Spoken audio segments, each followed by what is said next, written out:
Eylon, let me take you back, if you don't mind, to the horrific massacre by Hamas on October the 7th. Just tell us how you consumed the news of the day, where you were, and what was going through your mind. We've been living here in Israel in an extended horror movie since the morning of October 7th, and none of us can believe that we have witnessed the atrocities that we have. Israel's a very small country. Everyone here knows someone who was abducted, killed, injured, or at most from 2 degrees of separation. You know of several people like that. On the morning of October 7th, death squads have invaded Israel. They're roaming the streets of southern Israel, of Sderot, of the kibbutzim. They're shooting everyone in sight, and they're committing a massacre. Now, as time goes on, more gory details are coming to light about the extreme brutality that Hamas used, how it beheaded babies, how it burned whole families alive. I want to tell you about my mate, Guy. Guy is a reserve paramedic in an elite rescue force. And I texted him on Saturday morning on October 7th to ask whether he'd been sprung into action. And he'd just been called in because the people living in the kibbutzim were hiding in their bomb shelters. It's been over 2 weeks and I only just got to catch up with him this morning. And I asked him, what happened? What did you see? I don't know how much of the graphic detail to spare you, but the way he described it is the gates of hell opened and we saw things that Satan himself couldn't have created. He saw 2 babies that had been thrown out of a window of a second story, thrown out of the second story. He saw parents whose bodies were riddled with holes because they tried to hold the doors of their safe rooms shut while the Hamas terrorists tried to get in. They recovered a baby that had been hidden in the closet by his parents as Hamas death squads murdered them right next to him. He saw another baby that had been stabbed several times and thrown in the bin, just like that, like it was garbage. He saw people who'd been cuffed behind their backs and then shot in the head. He even saw that Hamas had scrawled graffiti on people's doors in their blood. That is what Israel experienced on October 7th. You know, since the beginning of the war, we've been saying Hamas is ISIS. But Hamas has shown itself to be so much worse than ISIS. The brutality, the cruelty, the sheer sadism. That's what it wanted to do. It wanted to shock. It wanted to break our spirits. And everyone in Israel is mourning and grieving, but united. Everyone here feels united with a strong sense of victory and purpose that we are going to destroy Hamas. We are going after it. Every Hamas terrorist, everyone who was involved in this massacre is a dead man walking. And how is that operation to destroy Hamas progressing so far? Israel has so far been moving forward with airstrikes in the Gaza Strip, trying to target Hamas infrastructure, the terrorists, the rocket launchers, the command and control centers. And we've called up the biggest ever call-up of reserves, over 350,000 men. I can say that so many of my friends, people I know, have been called up to the front, and Tel Aviv is practically a ghost town because all the young people are now doing reserves. And we know that the days ahead are going to be difficult. They're going to be tough.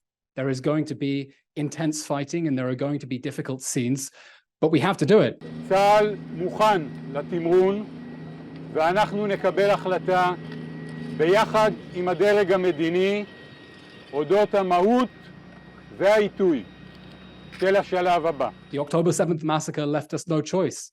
This isn't a war that we wanted. It's not a war that we started. It's not a war that we even expected. The massacre caught everyone here off guard and shocked the whole country.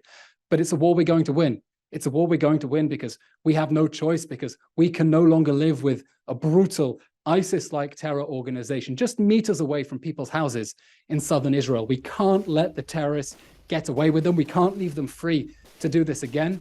And that is why we are going after Hamas. That brutality that you outlined just a short time ago, that obviously featured in the compilation of videos that you showed to the media this week that were taken from Hamas terrorists, GoPros, etc. What was the thinking behind doing that? Was there a sense that news organizations and social media commentators simply weren't getting it? They weren't understanding what had happened? I think many in the international media have been doing a fantastic job shining a light on the atrocities. Reporters who've been going into the kibbutzim, covering the death and the massacres. And you can see on TV that they're welling up, that they feel sick. But despite that all, despite all the evidence, despite all the atrocities that Hamas filmed on its own GoPros, the videos of them taking hostages into Gaza that they released on their own Telegram channels, we've seen a lot of denial. We've seen Holocaust denial-like denialism about what happened. And all you need to see in order to see this evidence is the replies that I'm getting on my own Twitter page. People telling me you're making it up. You're lying. It's AI generated. This is all made up. And people are still denying the extent of what Hamas did on October 7th. Maybe because they don't want to believe that human beings are capable of doing such a thing. Maybe because if they support the Palestinians, they don't want to believe that Palestinian terrorists are capable of such atrocities. But this happened. It's a nightmare. It's a nightmare that we are living through. And it's a painful question. How much evidence do we release to show the world what Hamas did to our people? We want to preserve the dignity of the dead, to protect their families. But unfortunately, we have no choice because there are still people who deny it. And you know what, David? I'll say something worse than that. We've seen mass protests around the world supporting Hamas, crying from the river to the sea, Palestine will be free, which is a call to destroy the state of Israel. We've seen people on the streets of London and Paris calling for jihad, for a violent religious war. We've seen people chanting Intifada revolution. That's calling for massacres of Jews. It's calling for bombings and shootings and beheadings and burnings of innocent people. And I think that the politicians get it. Prime Minister Rishi Sunak said the UK wants Israel to win. Sir Keir Starmer has also been solid in expressing Israel's right and duty to defend itself. But there are still too many people on the street who don't understand the magnitude of the atrocities that Hamas committed on October 7th, when it invaded our friends' and families' homes and beheaded babies, burned whole families alive, tortured people, mutilated them, gouged people's eyes out, cut off their fingers, their toes, their feet, their breasts. People don't understand what Hamas did on October 7th and why Israel is completely united around that goal of the total victory of Hamas. Because an evil terror organization like that cannot be left free to stalk this earth a day longer. How irresponsible then is it of certain media organizations such as the BBC to not use the word terrorist when describing Hamas and to leap on Hamas propaganda in the event of situations like the explosion at the Gaza hospital? Hamas is a terror organization. That's clear to everyone. It's absolutely plain.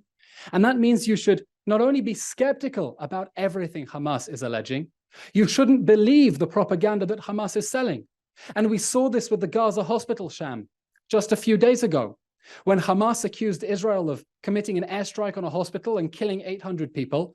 And then as soon as the sun came up, it was clear there was no airstrike. The hospital was still standing and far fewer people had died because Islamic Jihad had fired a rocket that fell short inside the Gaza Strip and killed their own people.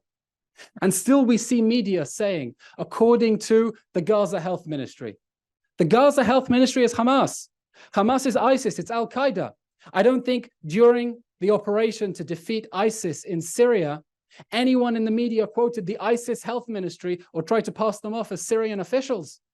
We're dealing with brutal, bloodthirsty terrorists who are waging a campaign of psychological warfare against our people, against people in the West. And all I can say is it's deeply regrettable that after all the evidence of how Hamas has been systematically lying to the world, people are still willing not only to swallow, but to parrot their lies as well.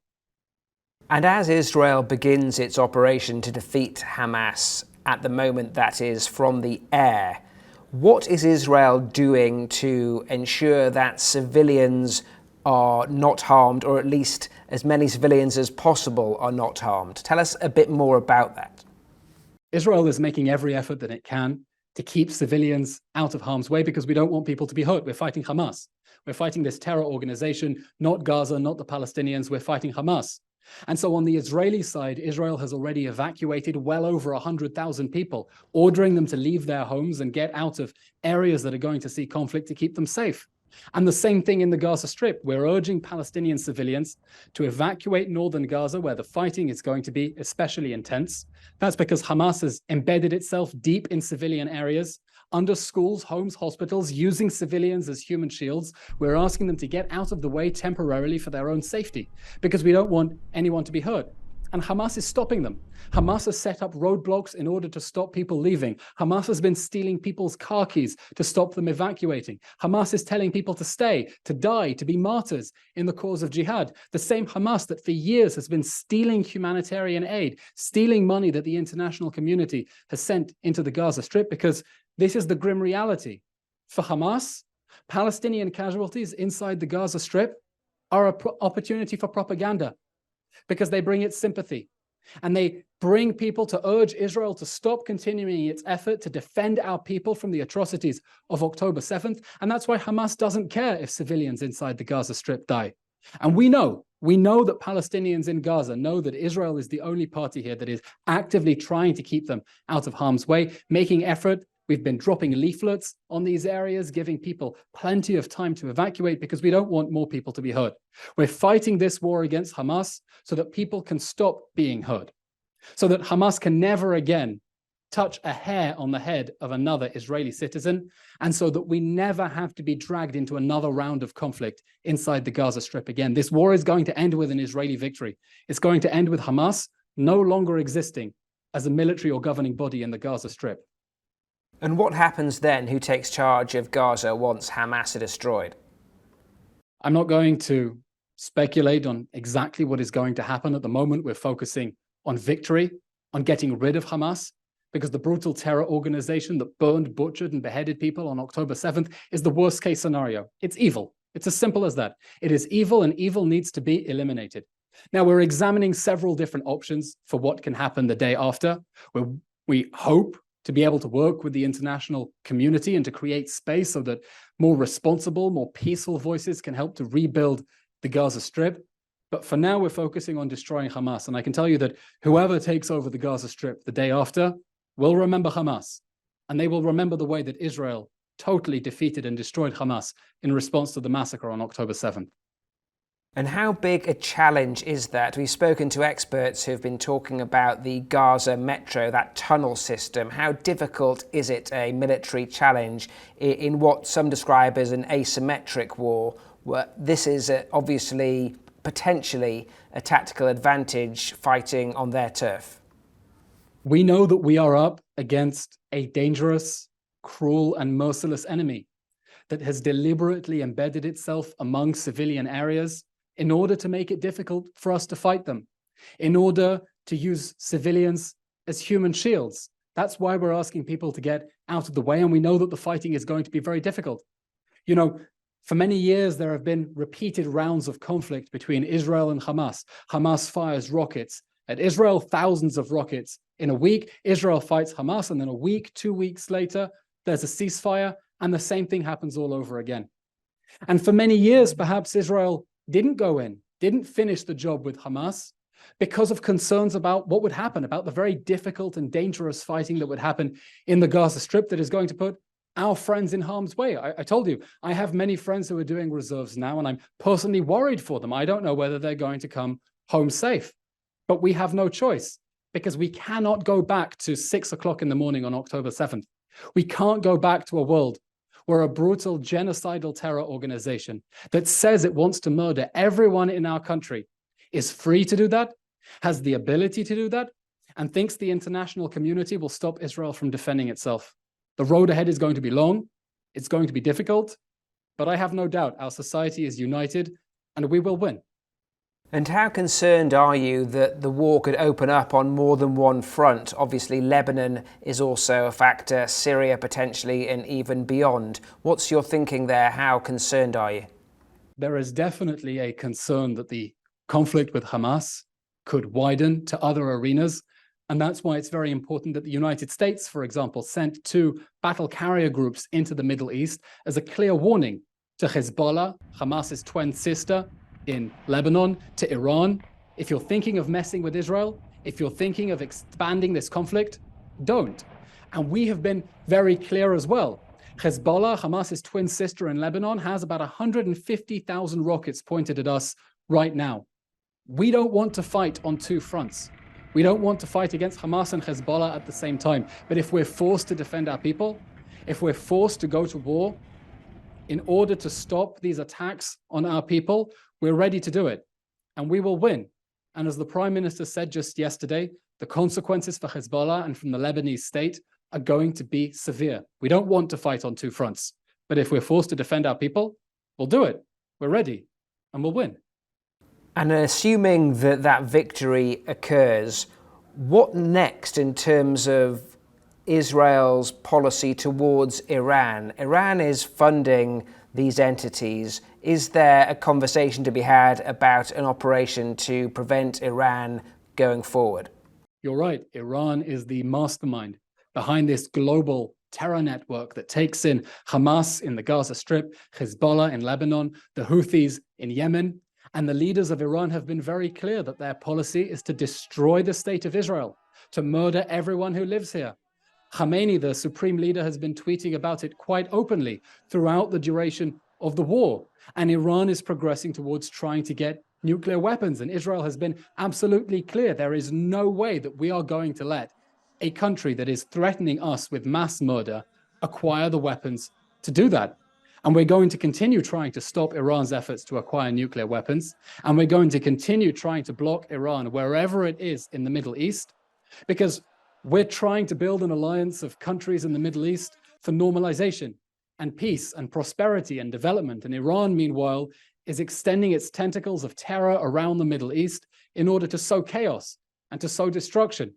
And I hope that the day after this war, the day after Israel wins, when the nations of the Middle East realize what atrocities Hamas's allies perpetrated on October 7th, that we're going to create more space for the moderate and reasonable nations to come together, to stand up to this terrorism, to stand up to this brutality, and work to create a better, safer, more secure and prosperous Middle East for everyone here. As the military operation continues, how confident are you that Israel can secure the release of the hostages that have been taken by Hamas? We are doing everything necessary to bring back those hostages. We're talking about over 220 babies, men, women, elderly people. I'll tell you, yesterday, when I was leaving work here in the Defense Ministry, I saw outside a birthday cake that had been set out for a little boy called Ohad. Ohad is 9 years old. Yesterday was his 9th birthday, and he's a hostage being held by Hamas.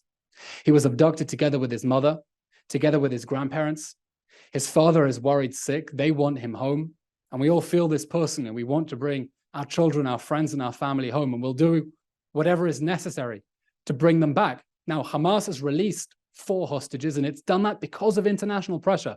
It's done that because of international pressure on Hamas, on its supporters, and we're demanding that every country in the world put more pressure on Hamas to release those hostages immediately and unconditionally, because there is no excuse for abducting a baby from its bed and holding it hostage for over 2 weeks in a dark tunnel somewhere.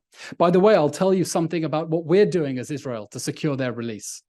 We hear from many world leaders that Hamas doesn't represent the Palestinian people, and so we're appealing directly to the Palestinian people, saying, if you're shocked by what Hamas has done, abducting our babies, if you want to do the right thing, give us information about the location of those hostages. We'll give you a financial reward. We'll do everything we can in order to keep you and your family safe if you give us reliable information about where our friends, our family, our children are being held. And I can only hope that there are good people inside the Gaza Strip who will do the right thing and give us that information. We've given them the Signal and the Telegram channels in order for them to contact us. And I hope there are people in the Gaza Strip, people of conscience, who will do the right thing and help us find those hostages and bring them home to their families. Without revealing any tactical information that you're unable to, when do you expect a ground offensive to begin, and what shape will it take? I'm not going to speculate, as you rightly noted, about the timing of the next stage of the operations, but it's coming. Israel is going to move in. It's going to destroy Hamas. It's going to go after every single Hamas terrorist, every single rocket, every single command post, from the top of the Gaza Strip to the bottom, doing everything we can to avoid civilian casualties. But we are going to destroy the terror organization called Hamas in the Gaza Strip. We will defeat it. It's coming. It'll be long. It'll be difficult. And I want to thank and express gratitude for all our friends around the world who understand what Israel is going through and have been reaching out with messages of support and solidarity. I've had them personally, and they're touching. and understand that the road is going to be difficult, but we have no choice. Hamas has shown itself to be an evil, genocidal terror organization. It's evil, and we will eliminate that evil.